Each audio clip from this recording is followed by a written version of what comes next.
Men are the gods who are on their way home to their source, which in turn is themselves.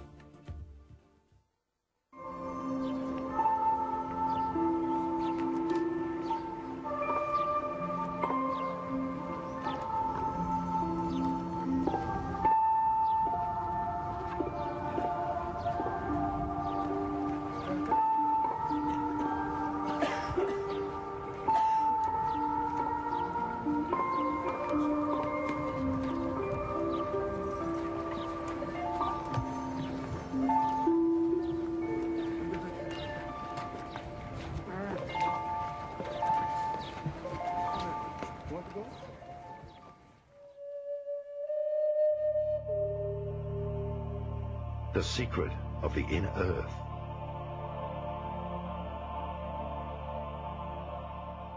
Like the human being, the planet itself also has dimensions. These 7 bodies are 7 main energy gates, also called chakras or sun gates. They are the activation gates. The masters of Lemuria and Atlantis knew about the main geomantic energy vortices. With the help of extraterrestrial technology and levitation, they built large pyramids onto these centers of energy. Therefore, pyramids around the world stand on these gates of energy in order to mark the power centers. They are situated in the jungles of the Amazon, in the highlands of Mexico, on the ocean floors of the Atlantic and the Pacific, under the desert of Taklamakan, in China, and many other places on Earth. Many of these pyramids were built underground and will be discovered in the near future. Pyramids are the mirror of human evolution, with the 4 dimensions. God is the 5th dimension and exists beyond the pyramid. This is why the last stone of each 4-faced pyramid is missing. Hence, the stone of completion is the unification of man with the Creator in the 5th dimension.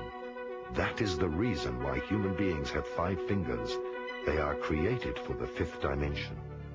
The reality of massive engineering tools in Egypt, of course, is something that is not presently known. The existence of huge interior structures with mathematical precision that range in size from some 20 centimeters for the air shafts to the massive chambers known as the King's and Queen's Chamber that require blocks of some 2 to 20 tons apiece, suggest a parent technology that is no longer known to our present Western society.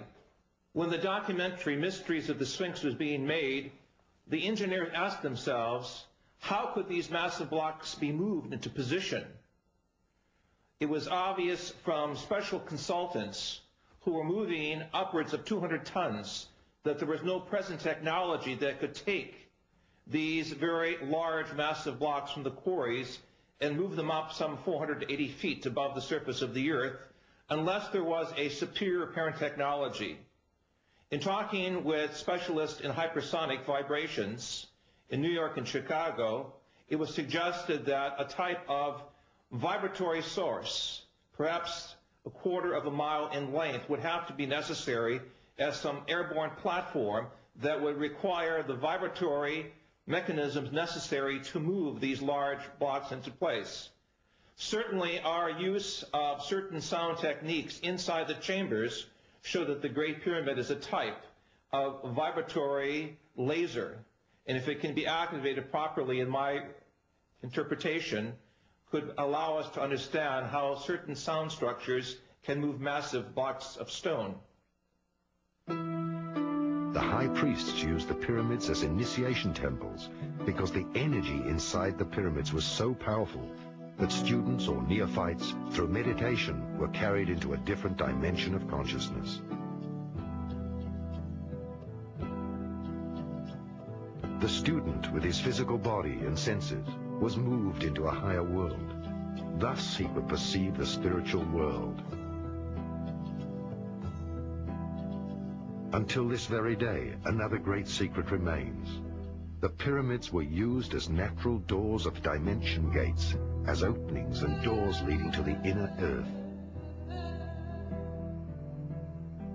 As much as there is an outer world, there is, because of polarity, an inner world.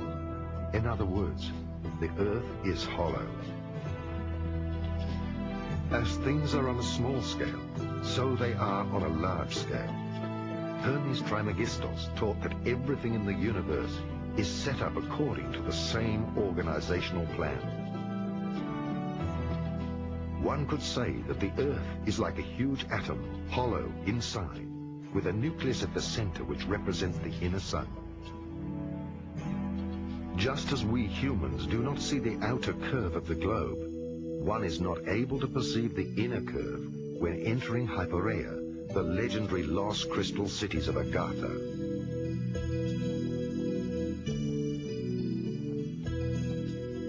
The initiated were able to get in touch with the civilizations of the inner earth through gates. Until the sinking of Atlantis, this was general knowledge.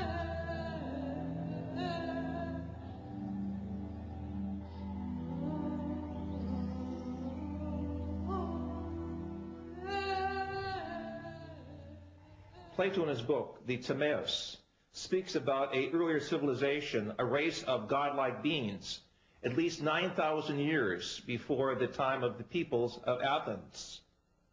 He also speaks of how the great historian Solon refers to Egypt as a colony of Atlantis.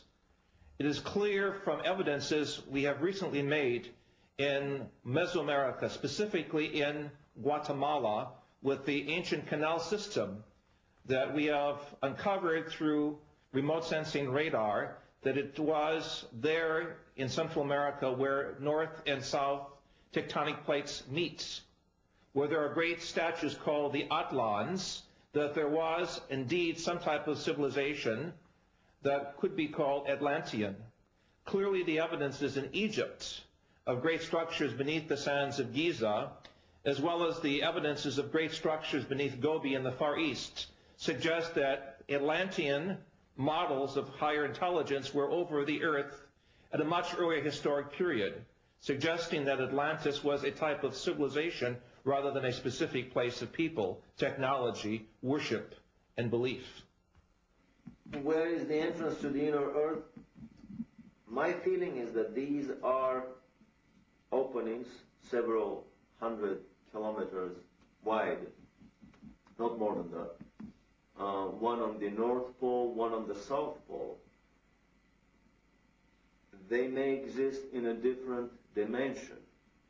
They may be made visible at will or from time to time, depending on certain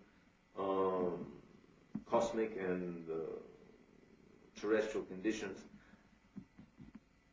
These are more of speculations. However, I know for sure that, for example, polar flights are forbidden to fly straight over the pole. They always deviate away. After a very suspicious crash of a New Zealand airliner, chartered airliner in late 70s, early 80s, that was supposed to fly over the South Pole looking for the opening of the inner Earth. After Atlantis, only a few native Indians on the Amazon River and the Hopi Indians knew of the entrances to huge underground cities.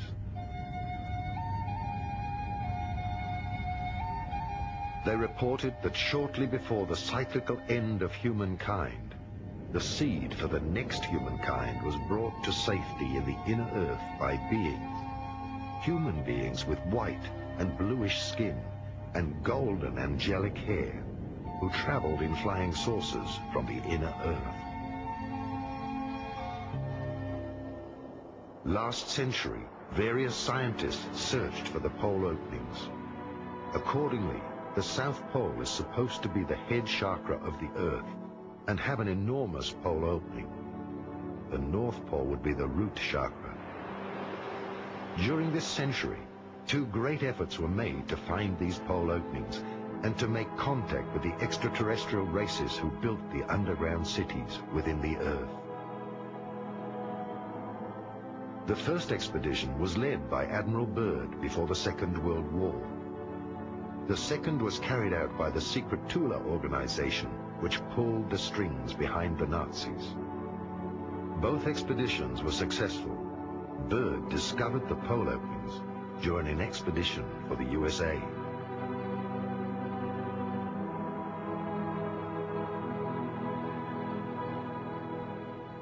What do we know about Operation High Jump, about